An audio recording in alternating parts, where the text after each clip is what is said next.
इस वक्त की बड़ी खबर बता दें, दरभंगा के प्रभारी एसएसपी अशोक प्रसाद ने प्रेस वार्ता किया है और प्रेस वार्ता में ये बड़ा खुलासा किया है। आखिरकार एक नया फुटेज जो है पुलिस कर्मियों के सामने आया है, एक नया फुटेज जो है पुलिस के हाथ लगा है, जिसमें साफ साफ कुछ और दिख रहा है। इसमें जो समीक्षा की बात कही गई है एसएसपी के द्वारा, ये आगे निकल कर आएगा कि सच्चाई क्या है, आखिरकार उस फुटेज में है क्या, ये समीक्षा की जरूरत है। लेकिन महत्वपूर्ण बात बता दें, अभी जो इन्होंने प्रेस वार्ता में मीडिया से कहा है, ये बड़ी बात कहा है। शिव कुमार झा, जिसकी चर्चा परिवार के लोगों ने कहा है किया है, वो जो शिव कुमार झा हैं वो अभी गिरफ्तार नहीं हुए हैं और वो कहीं बाहर हैं, उसकी गिरफ्तारी के लिए छापेमारी की जा रही है, ऐसा प्रभारी एसएसपी ने कहा है। लगभग 13 लोगों को चिन्हित किया गया है। 40 लोगों के ऊपर जो आरोप था, इसमें से 13 लोगों को चिन्हित कर लिया गया है और 13 लोगों में से 8 लोगों को लगभग यहाँ पर लाया गया है। बता दें कि अभी प्रभारी एसएसपी ने 8 लोगों को गिरफ्तार कर यहाँ लाया है और प्रेस वार्ता किया है। देखिए प्रभारी एसएसपी अशोक प्रसाद ने क्या कहा है, आपको सुनाते हैं। 10 तारीख को रात्रि करीब 8 बजे संजीव झा, निकी झा, उनके मकान पे कुछ अपराधकर्मी लोग घुस गए थे और वो बुलडोज़र से उनके घर को तोड़ने, उनका मेन गेट वगैरह तोड़ दिया था और उसके बाद आगजनी की भी घटना वहाँ पर हुई। इस सूचना पर वहाँ तत्काल पुलिस गई और जेसीबी को उस दिन घटना के दिन ही जब्त करके ले आई और उसके बाद जो जख्मी थे 4 जने, उनको इलाज के लिए डीएमसीएच भेजा गया। उसमें से 2 लोग गंभीर अवस्था में पीएमसीएच रेफर कर दिए गए। इसकी प्राथमिकी 11 तारीख को निकी झा के बयान के आधार पर प्राथमिकी हुई है। उसमें एक नामजद अभियुक्त शिव कुमार झा हैं और बाकी 40 अज्ञात लोग हैं।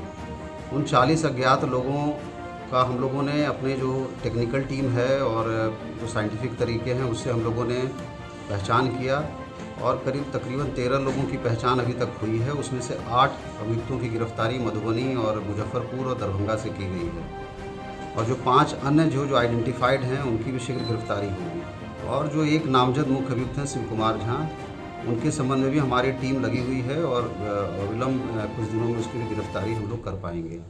गिरफ्तार लोग प्रॉपर दरभंगा के हैं या बाहर के हैं?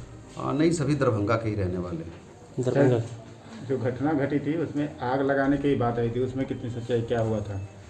देखिए, उसका सीसीटीवी हम लोगों ने निकाला है और सीसीटीवी देखने से वो एक अनुसंधान का एक बिंदु बन गया है और उसमें जो चीज़ें दिख रही हैं वो सबके सामने हैं और उस पर विश्लेषण हम लोग फॉरेंसिक तरीके से भी कराएंगे कि जो चीज़ें दिख रही हैं उसमें क्या सत्यता है और उसके बाद उसी हिसाब से साक्ष्य के तौर पे उसे न्यायालय के समक्ष रखा जाएगा। प्राइमरी स्टेज में क्या लगता है, किसने आग लगाया? ये अनुसंधान का विषय है और जो सीसीटीवी फुटेज है वो सबके सामने है।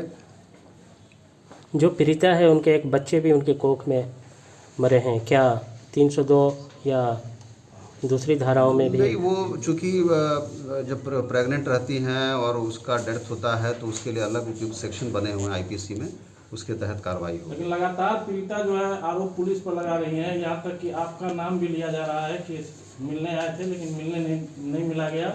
वही थाना अध्यक्ष की भूमिका संदिग्ध। मैंने 10 तारीख को इसी कार्यालय से निकलने के समय उनसे मेरी मुलाकात हुई है दोनों से और मैंने मुलाकात के बाद संबंधित जो निर्देश देने हैं वो टाउन थाना को मैंने दिया भी है। सर, ये लगता है कि जिस तरह से 9 को घटना हुई, पुनरावृत्ति 10 को की गई, अगर पुलिस अलर्ट होती शायद घटना को टाला जा सकता था। नेग्लिजेंसी किसकी तरफ से है? इसमें जो बातें हो रही हैं कि 9 तारीख को लोग गए थे और फिर ये 10 तारीख को घटना घटी, इसमें स्पष्ट रूप से कहीं ना कहीं टाउन थाना के स्तर से लापरवाही प्रथम दृष्टया तो दिखती है। हम लोग इससे संबंधित जो है कार्रवाई भी करेंगे और इसकी एक रिपोर्ट हम लोग विस्तृत एसडीपीओ से लेने के बाद जो भी इसमें जिनकी लापरवाही पाई जाएगी उन पे कार्रवाई होगी अनुशासन। घटना के वक्त में पुलिस को लगातार संपर्क में परिवार बता रहा है कि हम फ़ोन पे थे, लेकिन पुलिस कोई रिस्पॉन्ड नहीं कर रही थी, क्या कहेंगे? घटना की सूचना मिलने पे जो लोकल गश्ती पदाधिकारी थे वो वहाँ पे तुरंत पहुँचे थे और पहुँचने के कारण ही वहाँ पे वो जेसीबी आदि वगैरह जब्त हुआ और जो जख्मी हुए थे उन्हें इलाज के लिए भेजा गया। एक और आरोप लगाया गया है कि जो जेसीबी का ड्राइवर है वो उसे लोगों ने पकड़ लिया था लेकिन पुलिस ने उसे छोड़ दिया, कितनी सच्चाई है? इसकी भी जांच कराई जाएगी। ये बात प्रकाश में आ रही है, इसकी भी जांच मैं करवाऊंगा और इसमें जो दोषी होंगे उन पर भी कार्रवाई होगी। एक सवाल और उठता है सर कि जिस समय घटना का वारदात का समय है, ठीक उसी वक्त बिजली का गुल हो जाना होता है, बताया जा रहा है, और 10 मिनट बाद बिजली फिर आ जाती है।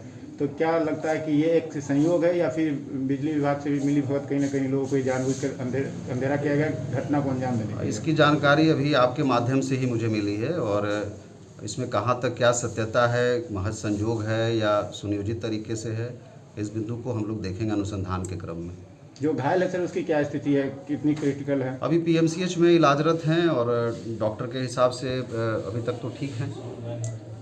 और सर सबसे बड़ी बात यह है कि जो मोस्ट आरोपी है प्राइमरी, वो कहाँ है, उसके विषय में पुलिस क्या बताएगी? वो उसका background ये क्या है? मैं अभी बता नहीं सकता, जितना बता सकता हूँ कि जो एक नामजद अभियुक्त है शिव कुमार झा, उसको हम लोग ट्रैक कर रहे हैं और चूँकि अनुसंधान का पार्ट है इसलिए मैं वो शेयर नहीं कर सकता हूँ कि कहाँ पर है नहीं, लेकिन गिरफ्तारी जल्दी होगी। ये जो भी लोग गिरफ्तार हुए हैं उनका क्रिमिनल हिस्ट्री भी है?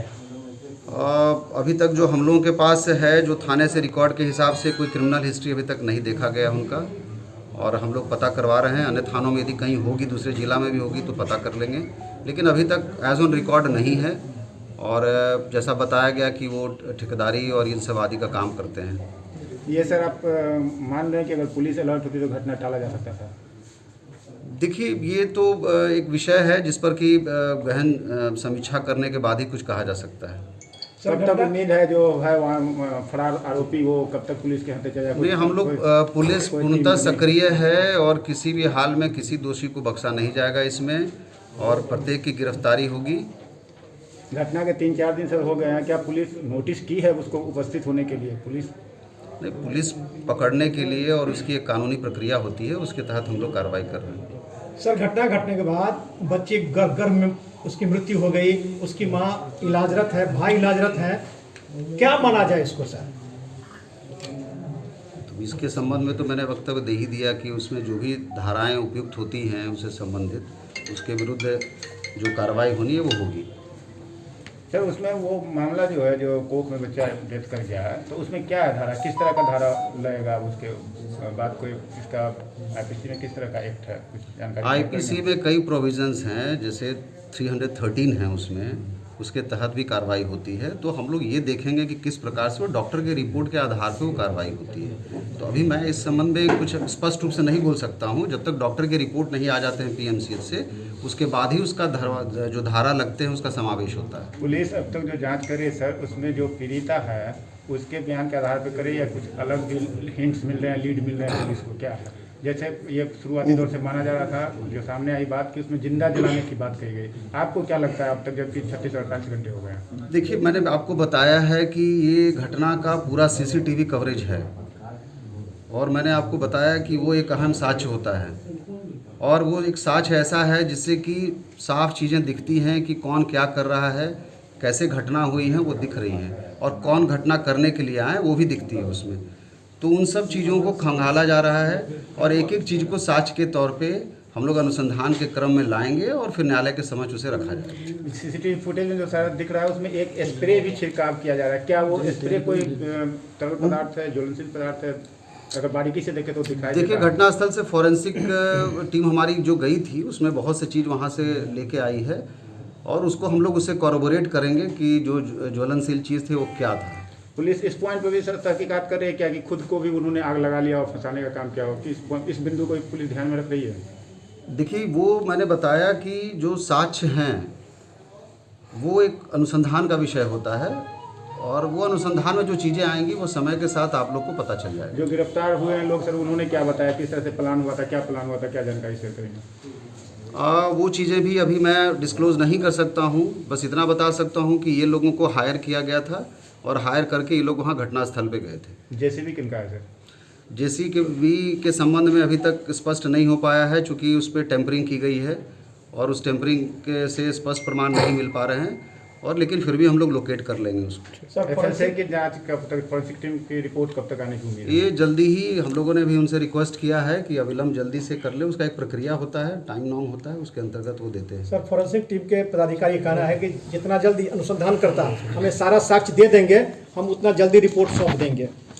इसमें कोई विलम्ब नहीं होगा। जो भी वहाँ से मटेरियल या जो भी चीज़ संग्रहित किए गए हैं वो हम लोग अविलंब उनको दे रहे हैं, और हम उम्मीद करेंगे कि कुछ दिनों में ये रिपोर्ट हम लोगों के पास आ जाएगी। सर, जिला में जिस तरह से भूमाफिया एक्टिव है, जिस तरह से लगातार कंप्लेन भी आता रहता है, ऐसे में पुलिस कहाँ तक देखिए, भू माफियाओं के लिए मैं स्पष्ट रूप से बता दूं कि जो भूमि विवाद से संबंधित है वो प्रत्येक शनिवार को थाना में बैठक होती है, उसका निराकरण करने का प्रयास भी किया जाता है और कुछ मामले गंभीर प्रवृत्ति के होते हैं, उस पर भी हम लोगों ने स्पष्ट निर्देश दिया है कि सूचना मिले तो FIR करिए और जो दोषी हैं उनको चिन्हित करके कार्रवाई करिए। धन्यवाद। सर, एक उस मामले